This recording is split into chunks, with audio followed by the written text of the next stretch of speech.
தட்டில் சோறு கொடுத்துட்டாங்க. தட்டில் சோறு வேணாம், வாழை இலை கொடுங்க. வெளிநாட்டில் வந்து வாழை இலை கிடைக்கிறது எவ்வளோ பெரிய விஷயம் பார்த்தீங்களா? அது ஒரு லெக் பீஸு, வாவ், நல்லா ஒரு 365, அது கூட ஒரு அவிச்ச முட்டை, ஐவா, அந்த பாருங்க சோறு நல்லா பூ எப்படி சொல்லுவாங்க, பூ போல் மலர் போல் இருக்குது பார்த்தீங்களா? கொஞ்சம் சோறு அப்படி கொட்டி, ஐயா அப்படி கொட்டி நான் தூக்கி ஓரம் வச்சுட்டு, என்ன தான் பிரியாணி இருந்தாலும் பிரியாணி கூட இந்த தயிர் வெங்காயம் இருக்குது இல்லையா, அந்த தயிர் வெங்காயம் இல்லைன்னா ஒரு மாதிரி முரட்டாக இருப்பா போல். அவனை இப்படி சைடில் வச்சுட்டு இந்த லெக் பீஸ் ஃபஸ்ட்டு என்ன தான் இருந்தாலும் லெக் பீஸை போய் முடிச்சு விடுவோம்.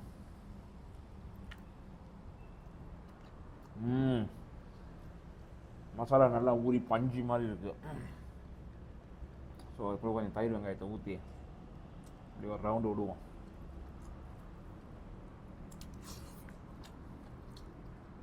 ஆசம்.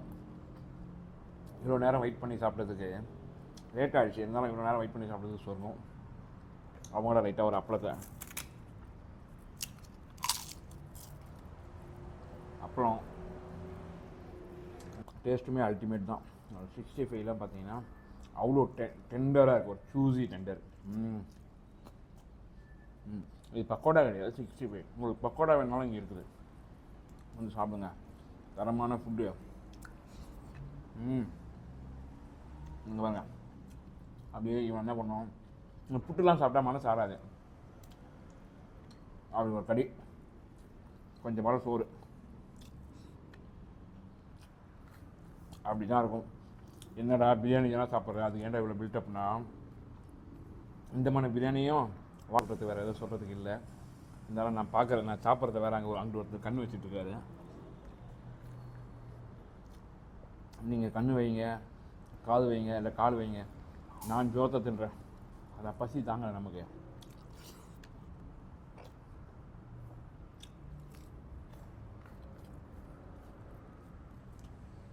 ஆசம், தரமாக இருக்கும். ரொம்ப நாளுக்கு அப்புறம் பிரியாணி, நல்ல தரமான பிரியாணி. ஆக்சுவலாக நான் ரொம்ப பசி லேட் ஆகிடுச்சு, கொஞ்சம் சாப்பிட்டா போதும். இந்த பிரியாணி விட்டால் ஒரு 3 பிளேட் உள்ளே இறங்குவான் போல். இல்லை லெக் பீஸ் வச்சு 3 பிளேட் நொறுக்கிட்டு நைட்டு சாப்பாடு கட் பண்ணிட்டு 3 பிளேட் உள்ளே விட்டுடலாம் போது. அந்த மாதிரி சிக்கன் அவ்வளோ சூஸி, வேங்க அவ்வளோ சாஃப்ட்டு. 2 எடு தான் எலும்பு வந்துட்டான். என்ன பண்ணுறது, இன்னொன்று கேட்டால் கொடுப்பாங்கன்னு தெரியாது. பரவாயில்ல, இதே முடிச்சுலான்னு சொல்லிட்டு சாப்பிட்டு போயிடணும். Bye bye.